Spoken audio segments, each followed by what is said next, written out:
my dear students. This is Somasundari. Today we are discussing about History Unit 2.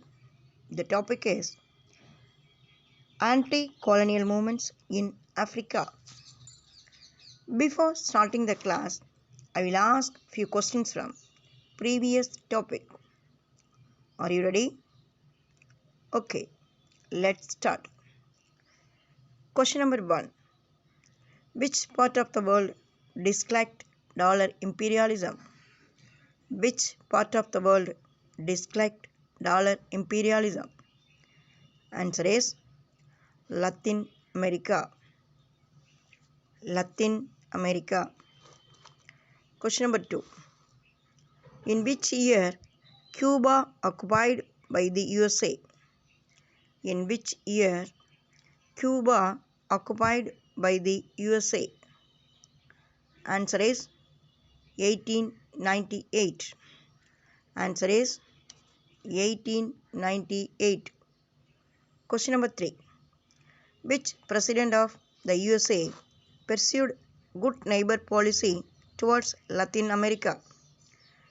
Which president of the USA pursued good neighbor policy towards Latin America? Answer is Roosevelt. Roosevelt. Question number 4. From 1898 to 1902, Cuba was under dash military rule. From 1898 to 1902, Cuba was under dash military rule. Answer is USA. USA. Question number 5. Dash were a military nation. Dash were a military nation. Answer is Aztecs. Aztecs. Okay, children, I hope you are all got correct answers. Well done. Now we are discussing about today's topic, anti-colonial movements in Africa. First, I'll explain colonization of Africa.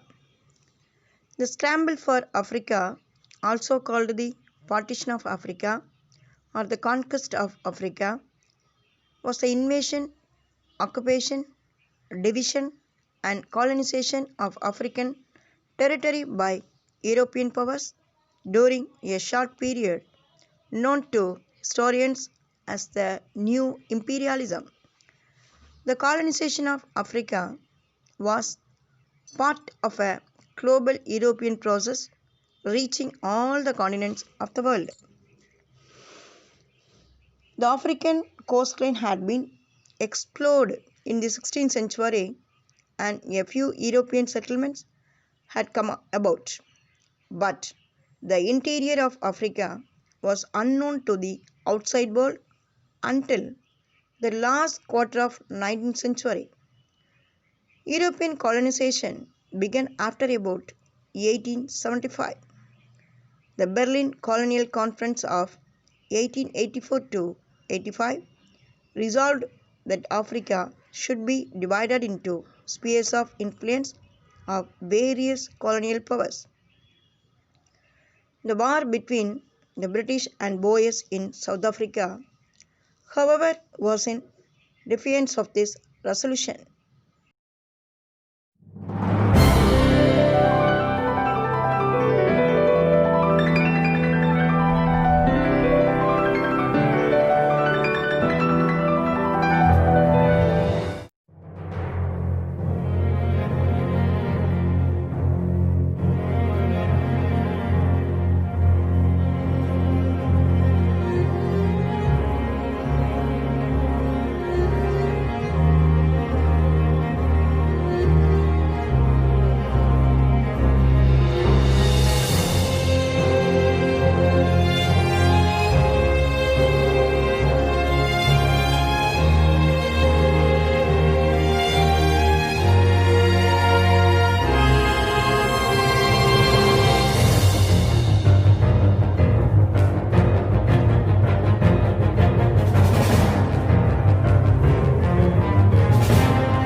Next, I'll explain Boer Wars.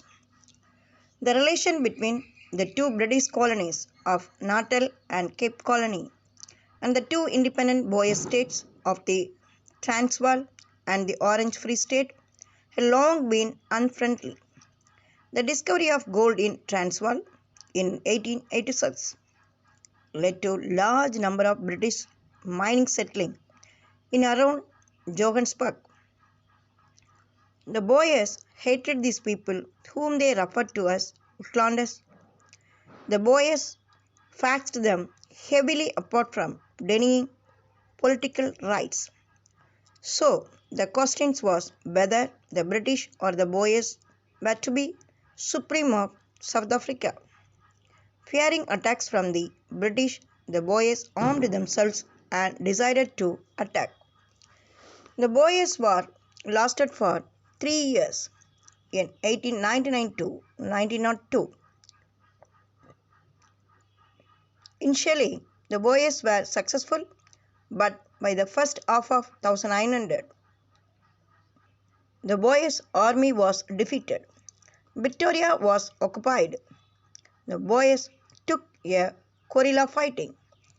This continued for about 2 years. In retaliation, the British destroyed farms and crops. They set up internment camp for Boer, women and children. Shortage of food, medical and sanitary facilities caused the death of 26,000 people. The British annexed the two Boer states. Boers were, however, promised self-government in due course. In 1907, full responsible government was given to the Transvaal and the Orange State. The four states formed in a union, and the South Africa Act passed by the British Parliament in 1909 provided for a Union Parliament at Cape Town. The Union of South Africa came into being in May 1910. Next, I'll explain nationalist politics in South Africa. There were two main politics parties. The Union Party, which is mainly British, and the South Africa Party, which had largely Afrikaners. Who was Afrikaners? The descendants of original Dutch settlers of South Africa, also known as Afrikaners, were called Boers. Their language is Afrikaans. The first Prime Minister Botha belonged to the South Africa Party, ruled in cooperation with the British. But a militant section of the South Africa Party formed the National Party under Hertzog. Hertzog wanted to twin policy of supremacy of whites over blacks and Afrikaners over British. In the 1920 election, the National Party gained 44 seats. The South Africa Party, now led by Smuts, secured 41 seats. At this juncture, the British dominated Unionist Party merged with the South African Party. This gave Smuts a majority over the militant Afrikaner controlled National Party. Apartheid in South Africa crumbled after Nelson Mandela walked to freedom, but black people suffered decades of government-backed injustice before it did. Apartheid really began in 1948, but separating black Africans from the white minority had long been a policy aim. Laws made white people officially superior, and the large black majority faced discrimination in every aspect of their lives.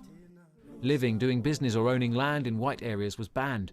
There were separate public facilities, transport and schools. Interracial marriage was banned. Many had no right to citizenship and were regarded as aliens in major cities. Instead, they were made citizens of Bantustans, homelands scattered throughout South Africa. But resistance grew.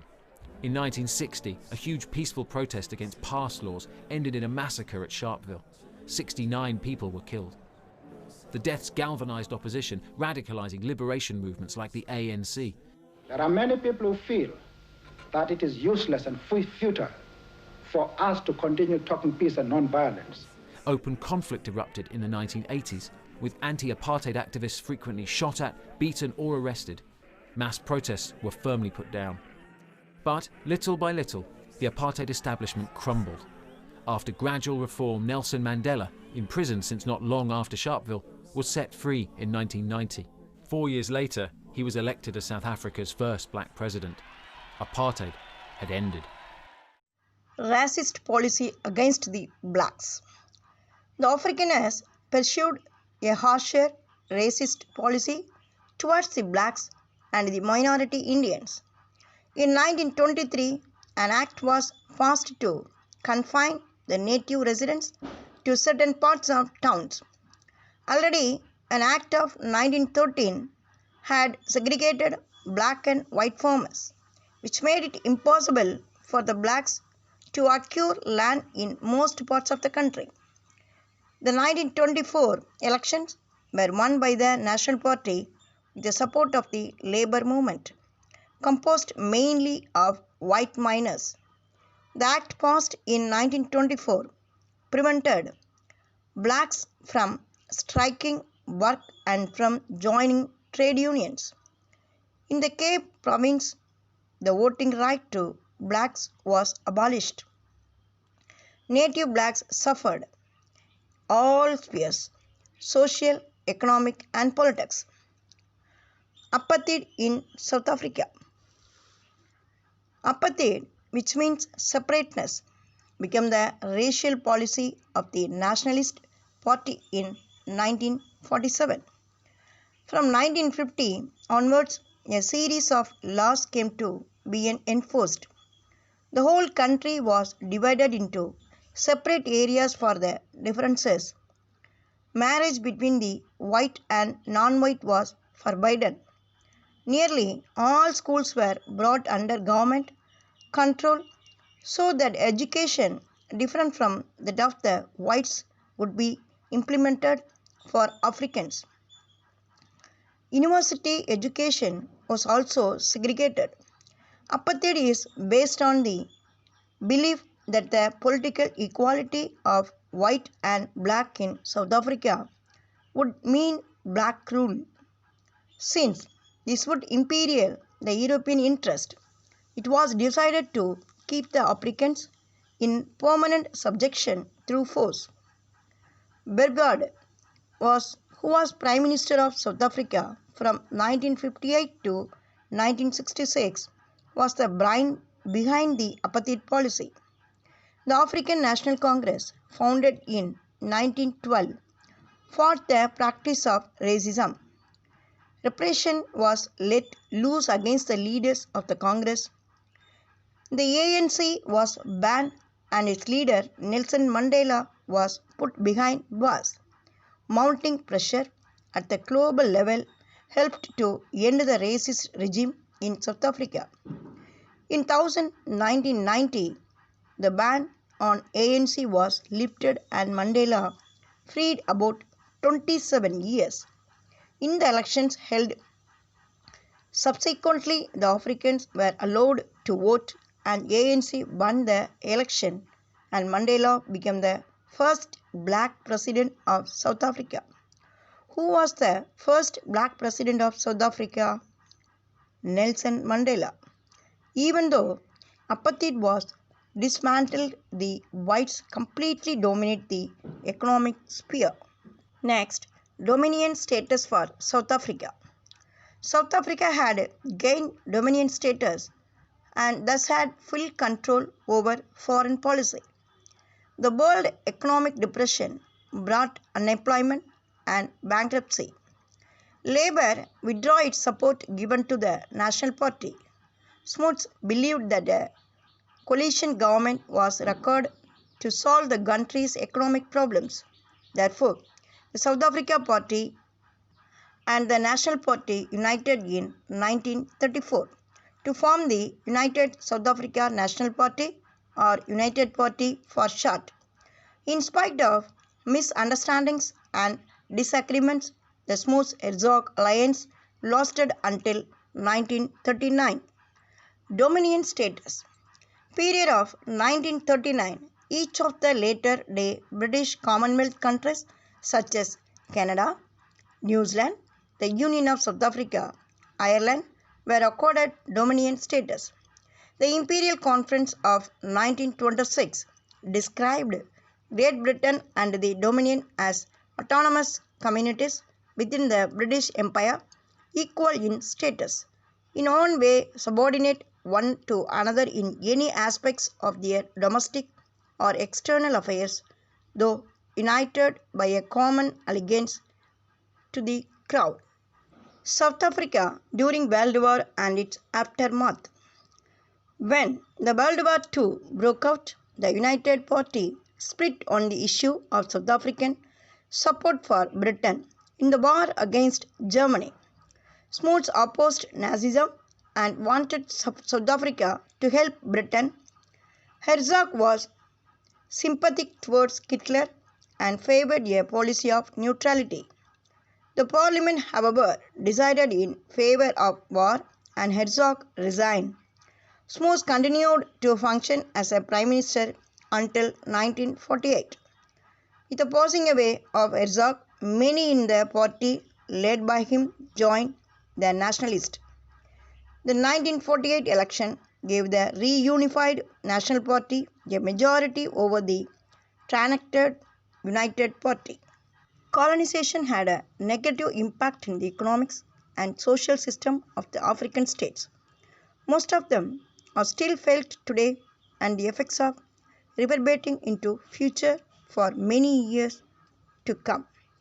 Some of the negative impact that are associated with colonization include degradation of natural resources, capitalist urbanization, introduction of foreign diseases to livestock and humans, change of the social systems are living.